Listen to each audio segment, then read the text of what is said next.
family. Welcome back to Pearls for Wisdom, where we discuss and share our experiences and wisdom to encourage and support your courageous leadership where we live, learn, and earn. I am your host, Dr. Shelley, and today's episode continues our recognition and celebration of Hispanic Heritage Month. And I am so excited to have my colleague, who I'm honored to call my friend, and someone who I have an immense amount of respect and admiration. He is the Chief of Equity for Fresno Unified School District, where he is not only a leader, but he started there as a student. His heart and love for children knows no bounds, and he is relentless and steadfast in his dedication to achieving equitable outcomes for all children and families. He's a husband, he's a father, he's a warrior for doing what is right. Please join me in welcoming Dr. Carlos Castillo to the family room. Hey there, my friend, welcome. How are you, Dr. Shelley?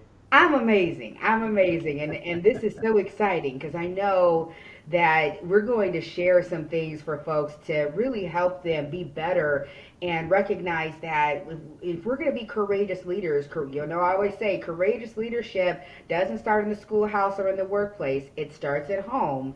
And so we're going to talk about all these things today.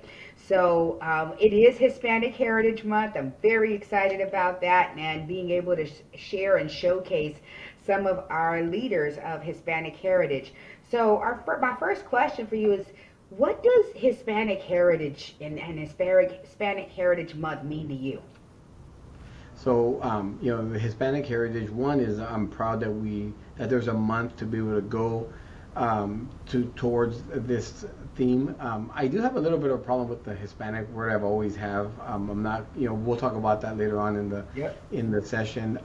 But I think it's a time for those of us who are Latino, who are either Mexican or El Salvadoreño or Hondureño or South American, Central American, Latin people, to be able to be recognized for the contributions and the accomplishments of those that have come before us in this country, especially in the southwest of the United States. I think it's even deeper, because of the history here, and living in a town called Fresno, which means ash tree in Spanish, right?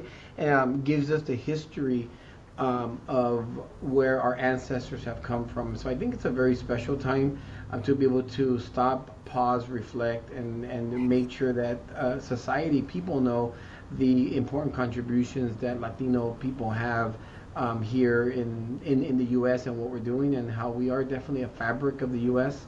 And a fabric of the world, and how amazing it is to stop and take this time to really reflect.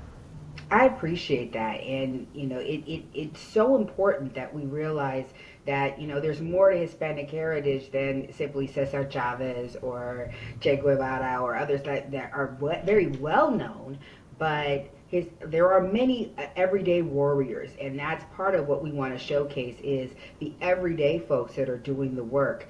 And as we do that, our cultural identity becomes part of who we are.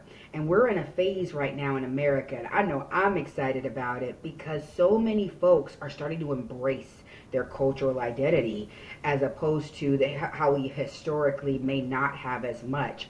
How has your cultural identity impacted your journey in your career? That's a great question. I mean, I grew up, I was born in South Texas actually, but at the age of 2.5, we came to Sanger and Fresno because of the crops that were here, and so we migrated here. And I will tell you, being in a county that's 50% Latino, my trajectory of being a Latino educator in Fresno has been powerful. I feel like I've been an asset to the schools that I've served, to the communities that I've served, to the families that I've served. In particular, when I was a principal at Burroughs Elementary School, I was a vice principal and then a principal there. But the special thing about that is that I was a student there. And one of the most impactful things I would ever say to parents or families is I came here as a student. And when they would look at me and I mean, their eyes would open up wide and say, oh my gosh. And of course, that would reiterate to them that your children can do anything they want. Education is the key to get them there. And I think that's really the summary of your question, that I feel like I've been a model and an advocate for our all of our students, but especially those who identify as Latino, to be better and to be able to use the education system to get to where they want to get to in life, to go after, to realize their potentials. Realizing in two sense of the word, right? To realize it, for one, to understand what they can do, and then number two is to actually realize it, to get there, right? So those two pieces I think are big with realizing potentials. I'm a big believer in that, and I think that my culture has just reinforced the beauty of my culture, the strength, the traditions, the language. I call myself bicultural, not just bilingual. There's a difference between just being bilingual and bicultural, and so I think being able to bring that culture in to a workspace is very important for reaching our families and our students. Absolutely, absolutely. I believe it was James Baldwin who said that every person who is not white in America has to be at minimum bicultural. And I'm paraphrasing, I know that, but it's true. Like, we have all of this rich culture, and something that I want to glean off of is you mentioning that being in a community where you can see people who look like you. The first time my own son went from where we live to Tuskegee University, and my heart skipped a beat the first time he told me, he's like, Mom, I don't worry about being black there because everybody's black. He's like, he played football there, and he's like, well, I don't worry about the police there. This is right after George Floyd and everything was happening, and everybody was kind of nervous. He's like, Mom, I'm not feeling that because the police officers are our coaches, and so I don't have to worry. He's like that, and the way that just released some burden and some stress off of him. I'm like, whoa, what must that be like to grow up around people who look like you, right? And you had that opportunity in Fresno to really grow up around people who look like you, and experience that culture. One of the things that we talk about oftentimes is how we identify and the terms we use to identify our culture. And there's a lot of different terms, just like African American or black, or we have all these different terms for our racial identity. Some have been, I'll say, gifted to us, so I'll be kind with that. Others we've latched onto ourselves. And with the Latino culture, there's a lot of terms as well. There's Hispanic, which you mentioned earlier. There's Chicano. There's Latino or Latina, and now we have Latinx that's been brought in, and the whole gamut in between. What are the differences and significance of these terms, and how do you why do you choose to identify as Latino? So that's a great question, and I know a lot of it is historical. Growing up, the term that actually we used to coin ourselves growing up in my generation was Mexican American. Yes. Right, and that was when blank American, Asian American, Mexican American, African American, right? That was the late '80s, early '90s. Yep. But before that, the big words, obviously the government word was Hispanic, right? And one of the jokes that my older family members would say is, "What part of Hispania are you from?" I'm not, I don't remember what part of Hispania I was born in, right? So we would joke about that because that was obviously a government way of putting everybody in one box, maybe all Spanish speakers or whatever that may be, right? Which, for a lot of us who are very proud of where we come from, struggle with that piece. And then even with Mexican American, I was born in the United States. I don't identify as Chicano as much because Chicano to me has a different connotation. Chicano had more of a California, generation after generation piece, which I didn't quite identify. Like I said, I was born in South Texas. My parents, were born in South Texas. But my grandparents were from Mexico, and my stepdad is from Mexico. So it's a different jumble for me. To me, I believe because of the work I do in Fresno, because I work with so many different community members that are Spanish speaking, I prefer the term Latino. Because I feel like Latino, and no, not one term I think is perfect, because I'm not Mexican, not American, maybe Mexican American. I don't know, but I think at the end of the day, Latino really encompasses the what I am. I identify as my pronouns are he, his, and him. So Latino would be more appropriate for me versus Latinx. But I do feel like that's the term I prefer because it's more encompassing of Fresno, where I grew, California, that has a strong mix of those of us from Latin American countries that have come here to be part of the American fabric, just in a different way. And it's beautiful to look at America because we bring that different diversity as well. We do, and I thank you for clarifying some of those terms because one of the things we always talk about is it's important for everyone to identify their own cultural identity. And so I just want to be very clear. None of the terms that we use are right or wrong. It's not oh, this is the correct term or this is the politically correct term. It's about cultural identity is a personal and individual process. It's something that's cultivated as we grow, and it can change over time depending on how we really identify and how we learn and grow. And part of that comes in how we're raised. And as a father and an administrator and a leader in the community, there's a lot of juggling that we're doing as we're developing identity in ourselves and in developing identity in our kids. And one of the things that we talk about often and I appreciate about you is one, how you see a lot of positive. I mean, y'all, I don't know anybody else. He will find a positive in whatever we're doing. Sometimes even I'm going, there's nothing positive. He's like, yeah, there is. There's something there that we can grow off of. And one of the positive things that I've noticed about you, Dr. Castillo, is you are a relentless leader, you are a relentless father, and you are a relentless husband. And you balance those and are very transparent about all of those different roles.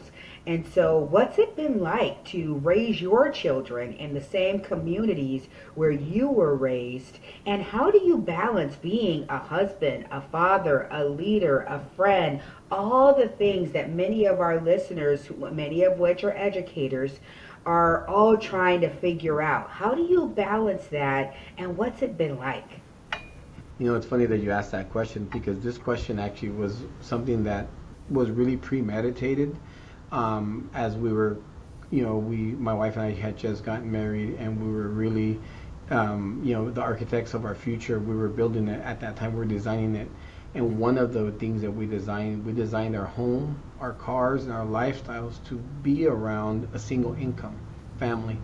And the reason we did that was because we wanted to, make sure that if our children had, and this is my term, if they had a 35% father because 85% or 65% of the time he's working or out bringing home the bacon, that they had a 100% mom.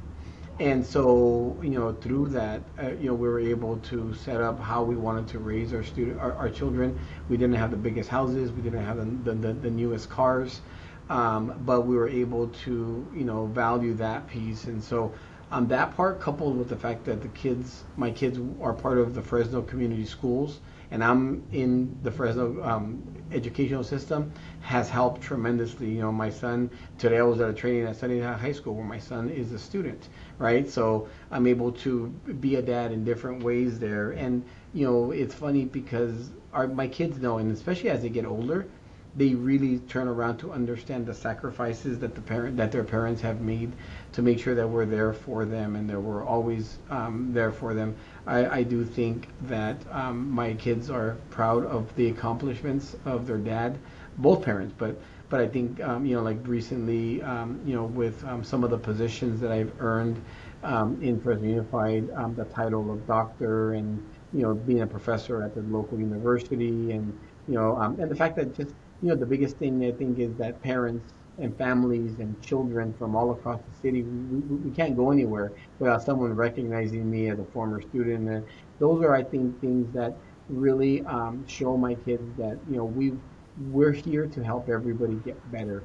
I do think that our jobs formal jobs and informal jobs, or see how we can help each other, how we can help people in our community. And I really raised my kids with that sense of community. I have a strong sense of the Fresno community, almost too strong sometimes, where I look for vendors that are local. I look for assets that are local. I push that because I'm very proud of our community. I love our community. So, I've raised them with those type of ideals, and I really want them to be the best person that they can possibly be. That's all I care about. I don't care about how much money they make or all those things. I just want them to be happy and to be the very best person that they can possibly be. Absolutely. And when it comes to being able to balance that, because now, I mean, you're an executive cabinet member, you're sitting right under the superintendent, and that takes a lot of your time. And I know you're also dedicated to being a father. You're dedicated to making sure that, and I love your wife. I haven't met her yet, but as many times as we've been on the phone, and she's in the background, or hold on, I got to take her call, right? And I love that about you because you are unapologetic about it. How do you balance it? Like, how do you find time for everybody? How do you make those decisions about, I'm not going to do this because if it conflicts with this, or like how do you make that work? I try and overlap as much as possible with the house. I mean, really, when I That makes sense. the other piece is I literally I'm either at work or at home. Like that's my thing. It's either work or home, and I love it. It doesn't cost me anything to do that. So my kids are getting older. As you know, once they hit 18, it changes a bit. But even before that, I did spend a lot of time with both. Whether sports, I Mm-hmm. support my employees if they want to go catch their kids' game and they Yes. need to leave at 3:30 on a Friday, then go catch your kids' game because those moments are fleeting. Life is fleeting, right? I mean, we can't do this work to forget about our families. I do the same thing, I mean, luckily my kids have had engagement in Fresno Unified. So as long as I'm on the Fresno Unified property, I'm doing my job, and so I'm out there at basketball games and at soccer games and at they've been swim matches and different things that my kids have been part of, as well as my wife being able to meet us there. And so Yes. like I've just overlapped as much as I possibly can with the work. I don't let the work. I'm very serious about my work, but I don't let the work ever get in the way of me being a father or me being present for my kids. Especially when it's like when they want to talk to you, close that computer, close that book. I mean, like because that's hard to do sometimes, but I've learned to be able to do that and look right in their face and say, "Tell me, what's on your mind? What's going on?" Right? Those are things I didn't know early on, but you start to learn as you get older, to realize that because once, like I said, my daughter's 19 now, and I see a big difference, and I think it's going to get more and more where she's more and more independent, less Mm-hmm. and less coming to me for things, and so. I'm trying to spend as much of that time with my son right now and my wife as much as possible because those times they go. You can't get them back. And let me tell you, with my 23-year-old, who I'm actually here with right now, it doesn't end. I mean, Correct. there's this thing around parenting, and um, recently we've really been talking about this idea of cultivating courageous leadership, and it doesn't just happen in one space. As you're modeling, going, to those, you're modeling leadership. You're modeling that you can lead in your community and lead at work and lead at home, and it doesn't have to be all separate. I love what you just said around like if I'm at a school site, I'm doing my job. And that's exactly how when we start modeling courageous leadership, that's how that looks. One of the things I have always admired about you is how you do build leadership within your teams. You talked a little bit about how you build leadership within your children at home and balancing that. You also are amazing at building leaders on your teams. Many of the people that from your former department, it was amazing when Carlos elevated. It was like bam, bam, bam. He had worked with his leaders so well. So many of them were able to elevate because they were very well prepared. He really does release that ability to fail forward, and we're not going to do the shame blame thing. If you make a mistake, let's just own up to it and figure out how to fix it. What are some of those tips and strategies that you utilize to build courageous leadership amongst those who you serve as their leader? I think it starts off with making the space very safe for leaders, especially leaders of color. That is something that I cannot understate about making sure that our leaders feel like it's okay to put their talents out there. I always start off with reiterating to my leaders, especially my leaders of color, that you absolutely deserve to be here right now. First and foremost, you deserve to be here. You have the skill and the ability to do what you need to do, but don't be mistaken. Some people will be envious of your position, but put that to the side and lead. Number two is, within that, I coach. I don't, I mean, I sometimes I'll be directive, but not very much. Once you get to a certain level in an organization this size, the work is very complex. And so I think the more secure I am with myself as a senior leader, that I'm not as talented in some areas as some of my reports. Some of my reports are very talented in some areas that I don't. That's why they're there. They're there because they have the talent that I obviously don't have, and I can't. And I don't want to be as talented. I want them to be more talented than me in some of these areas, right? If I want the work to be done well. But with that goes back to the coaching piece, right? How do I help them look at data, look at trends, asking questions about where are you going? Do you have a current reality? Tell me where you're going, and let me ask you some questions about your strategies and if they're being effective. And then we always end up with some actions and and so that's the coaching piece. I really feel like our one-on-ones with my leaders, and you can ask them, I think they really enjoy time with me. Versus it's like, oh my gosh, my one-on-one with Carlos, right? I think it's more like, hey, I get to be able to sit here, we can problem solve. And it's not just about them asking me, can I do this, can I not do that? It's way more than decision making. It's really about strategizing and letting them, they'll ask me a question. I say, well, what do you think? You tell me. I mean, tell me the data as to why would you make this decision versus not, and let them run through all the scenarios, how that affects the board level, to the superintendent level, to the school level, to the community level, and letting them talk through some of this, right? Just good coaching. But the third piece, I believe, is celebrating their wins with them and really championing them and giving them credit, right? I think effective leaders, they give the credit to folks when things go well, and they take the blame when things don't go well, right? And so I try to use that mantra as much as possible. And I would say to add, I always stay calm. I tell my reports, as long as you didn't break the laws, I think we should be okay. Some things, if they don't turn out quite well, it's usually because maybe we didn't see this or we weren't aware. And so we can get better. And of course, as long as my leaders are getting better and conscientious to look inward to themselves and say, okay, let me see how I can get better than for the most part. It's exciting. It really is a fun thing for me to see my folks grow, to see them be successful. It's my favorite part of the job by far. By far my favorite part of the job, to see them succeed and do well.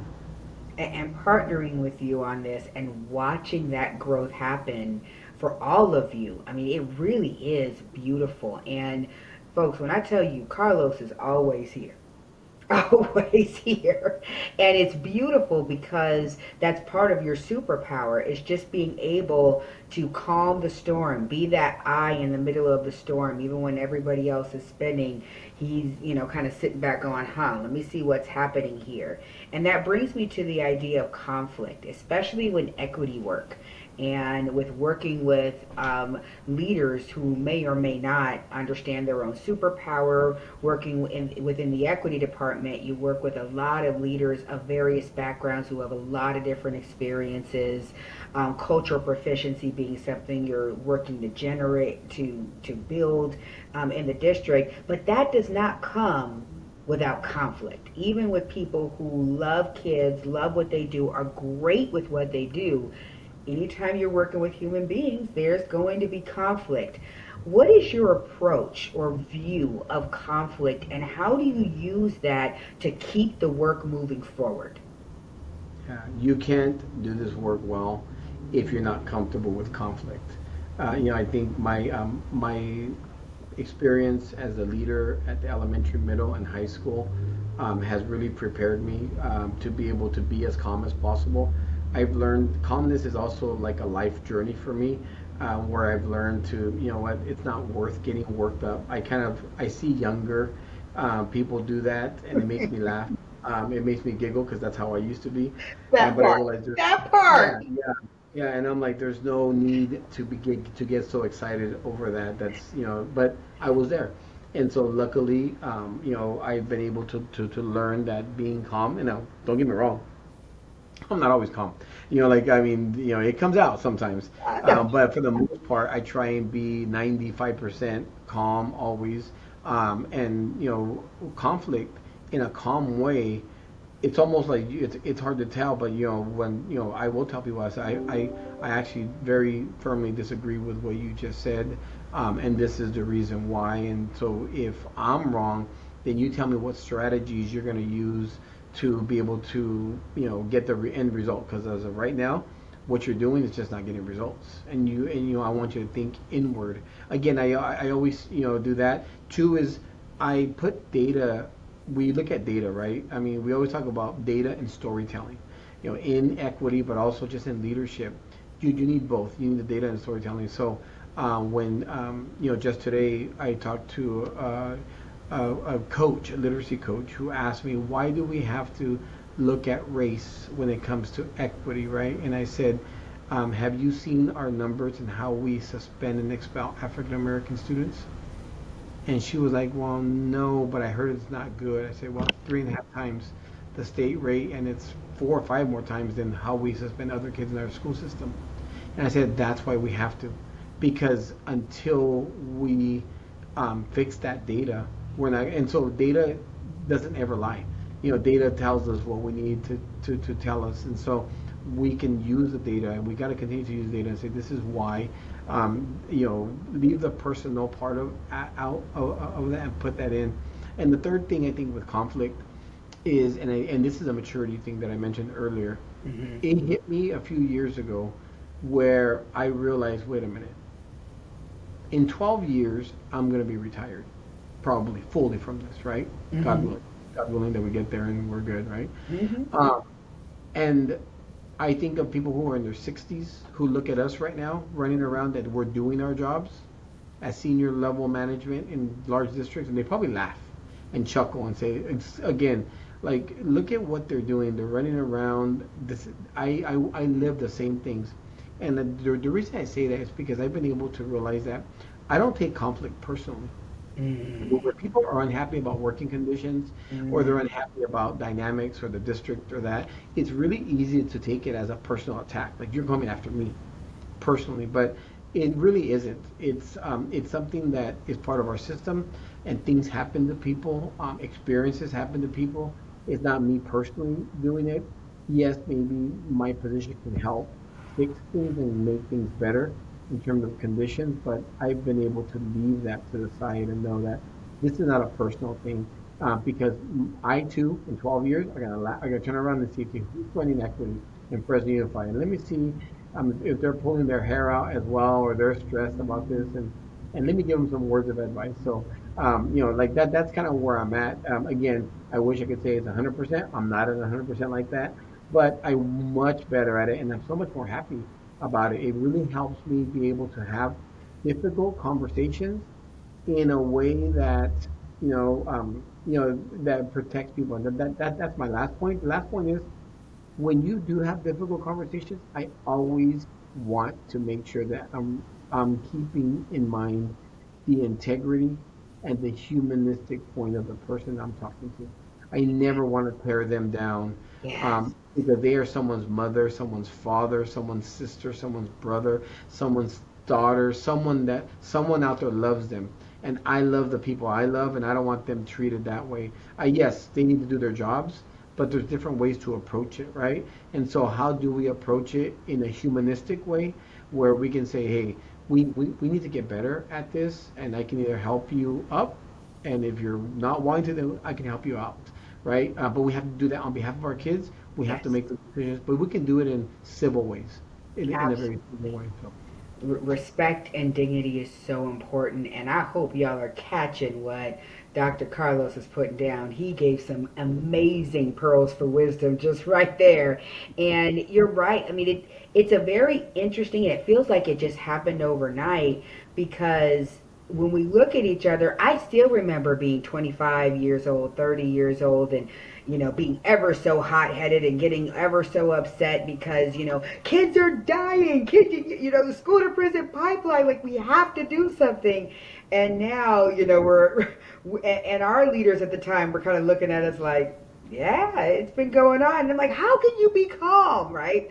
And now we're on the other side of it, and it's like, now I understand because I'm realizing, and with maturity and time comes wisdom, and that's what we're spreading here, folks, is wisdom. Now, you have no idea this is coming, but I gotta ask you this because I think you're the perfect person for me to ask, and this is regarding a personal situation. So, even when we do our coaching sessions, sometimes I even go to Dr. Carlos for advice and such. But what you were saying made me think a lot around how much over the years you have had to deal with bias, and whether it's anti-black, anti-Asian, anti-Latino, and I mean you anti-gay, I mean you name it.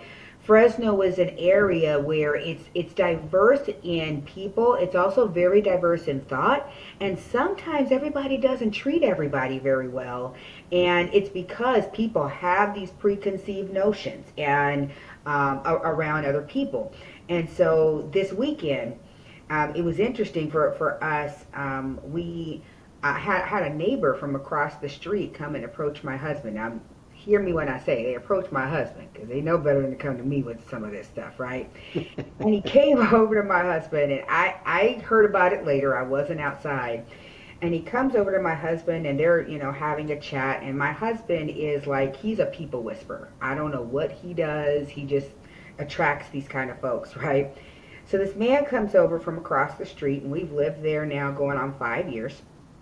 And he kind of confesses to him that, when you all moved in, I wasn't too keen on it, and I wasn't happy about it. And in a very kind of roundabout yet direct way, was basically saying I wasn't happy with having the black folks across the street. But here was he's like, but now, I'm really grown to love and enjoy and appreciate y'all being here. And then he commented on, my son mowing the lawn and having his little, I swear my son and his lawnmower are in a constant fight. It is hilarious though, because he'll get mad at the lawnmower and go to stomping it forever, and we're all out the window just watching because it's hilarious. It's like, do what you do, but you still need to mow that lawn. Like, whatever it is, you're not coming in till the lawn's mowed. But it was interesting because this man came and really kind of confessed and shared his bias, and and our reaction was very different. My husband was like, "Isn't that great?" And I was like, "Do we need more ammunition?" Because I didn't hear any. What I heard is something very different. Where I'm leading to is, how do you, as the chief of equity, as someone who has seen this in your community coming up, how do you deal with folks whom you know are working through their biases, or those who are not working through their biases, when you recognize that? From your perspective, how do you deal with that? Yeah, that's a great question. And as a chief of equity, this is a hard one because That's why I asked you, because I'm struggling with it. Full disclosure, I'm struggling. there's a lot of emotion in what happens in our schools and what happens in our interactions with others, as you know very well, especially with the people I work with the most are our professionals, right? At my level, whether they're teachers or they're vice principals or principals or district leaders. And then of course we have our families. Our families and our kids, to me, are always the easiest ones, even though sometimes they experience things. In Fresno's a very mixed area because our number one dominant group, which is 70% of our students, is Latino. They're not white. And so, we have about maybe 8% of our students are African American, another 9% are Asian, 10% are white, and then very small mix of everything else. But I say that because within that, we definitely do have people with bias. Our teacher percentage is 51% of our teachers are white. which is definitely lower than the state average, is much lower than the national average. Hmm. So we're doing a good job of recruiting, staff that reflects the diversity of our community, which is, part of our strategic plan. But within that, there is bias. And we see bias in decision making. We see bias in how we spend things in the budget, what we say, what we do. Hmm. I remember having one of our finance folks call me and ask me why I paid a vendor um, 13,000 or $10,000 for the day. This vendor happened to be an African American female. And I said, well, we paid this other vendor from the San Diego area $17,000 a day. He's a white male. Did you ask them yet? Why? And I swear the answer was like, oh, got it. No, we're good, right? So I mean, you have to be able to call those pieces out. But I think the big question, the big answer to your question is we have to ask ourselves this, and this is what I ask people as we're going through this. At the end of the experience, is this person closer on their cultural proficiency journey or farther away based on what interaction happened, right? And I talk about that when we hear things like cancel culture, right? Cancel culture is something that we have to know that it turns off some parts of our population to either act like they don't hear some of the things happening or don't want to participate or get involved. I believe in getting everybody involved in cultural proficiency. And so it's hard sometimes because some people may say, well, you're not being an anti-racist and you're going 100, you have to go 100% at everything and everyone. Well, as a leader, we know you can't go 100% at everything and everyone. Any any any leader who's good at strategizing to get something done doesn't do that. They strategize based on what they can do, and so I'm talking in a leadership mode, not in a philosophical mode, if that makes Yeah. sense. Not in a romanticized mode. No. So as a leader, you have to be able to take your wins and know when and when you're going to go after things. And so as we're delivering professional learning on cultural proficiency, or we're talking about bias, or we're talking about anti-racism, making it safe for all in the conversation is very, very important for people to be able to engage in that. And if you don't, then what we're going to do is we're going to get people farther away from us than closer to it without. But see, the thing is, without losing the integrity of it. You cannot agree to something that's just wrong. So that's the part. That's a tricky part. You can't just agree just to satisfy someone, but you can put it in words and in a way to say, hey, this is probably where you're at. And this is, where can you be next time because of blah blah blah, right? And so that's a hard. It's very difficult because for some of the words or some of the things done are very emotional for folks. I found that most people, I mean, they in a leadership position, as you've probably seen, especially as a superintendent, people are always wanting you to do things, right? People, the higher you go, people want you to react. They're trying to get you as the leader to do this, right? This superintendent should make everyone do this. The superintendent should make everyone do that. The chief should make everyone do this, right? But what about you? What can you do as a person, right? Being able to influence that way. So, Right. and bias. I always tell you the other part to that in my work has been, to address some of the more complex situations in our school district as well. And so being able to teach people culture proficiency is important. Just because you're of color doesn't mean that everything you do is culture proficient. Ooh. And with that, we that's gonna be have to be the next episode because Yeah. we can go on a whole tangent on that one for sure. And oh my gosh, that you're really making me think about the fact that you're right. I because it was at home, everything you're saying, I know, and you're right. You're absolutely right.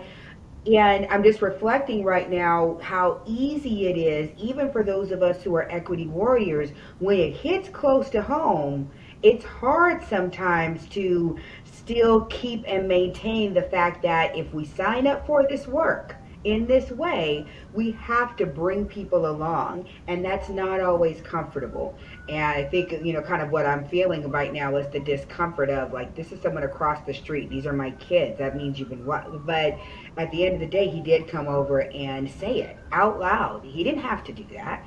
And he's really on the journey. He's getting closer to, that next step. And as he was talking with my husband about, he was raised a certain way, raised to think of a certain way, like, he's sharing all of this.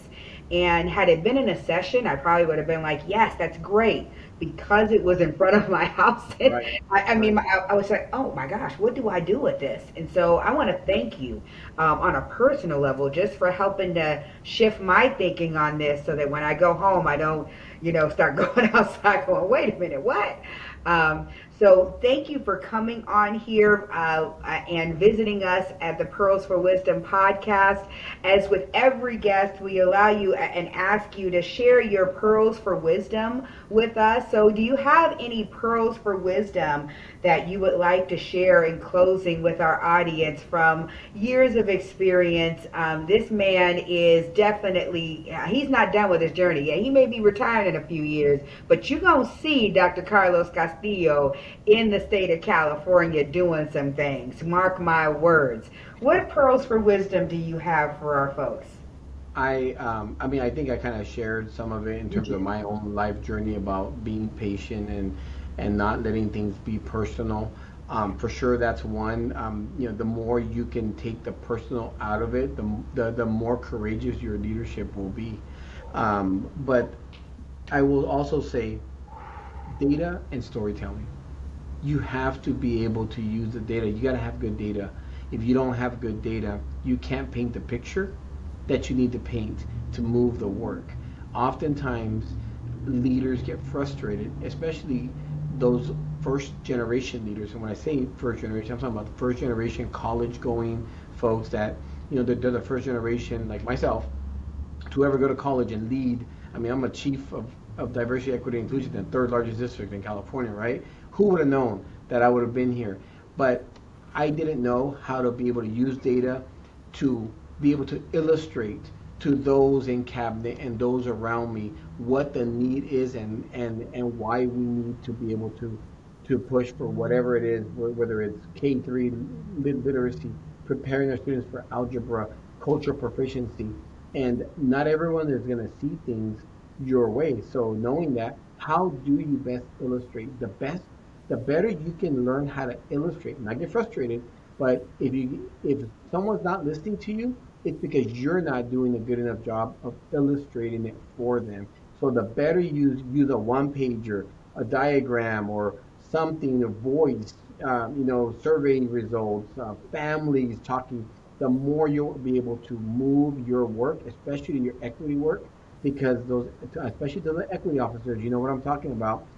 Folks are not going to listen to you, and a lot of them don't. But what is your way of stop telling them, but start showing them, right? And I think if you can do that, you will be an amazingly successful leader. And I'm still on my journey. I'm getting better every day, but I try and teach anybody around me that same skill to move work on behalf of kids in the Fresno area. Woo! Y'all, Dr. Carlos Castillo is putting it down. He is putting it. I couldn't have said it better myself. As you're doing this work, we need to ensure that we are equitable in how we're doing the work, and that's getting people what they need, when they need it, and the way they need it delivered. And folks, please join me in saying thank you, thank you, thank you, Dr. Carlos Castillo, for taking your time with us today. Y'all, you heard it right here. Continue to come back for your courageous leadership tidbits. Hopefully this has been helpful to you. If it has, please like and subscribe to us. And as always, you know that if nobody told you they love you today, we here at the Pearls for Wisdom podcast, Leadership Legacy Consulting, Family Legacy 5 nonprofit, all these organizations that we're part of. We love you. We appreciate you. And please go out and make it a great day. And if you're not going to make it a great day, don't you go out here and ruin anybody else's. Take care, and we'll see you back next time, folks.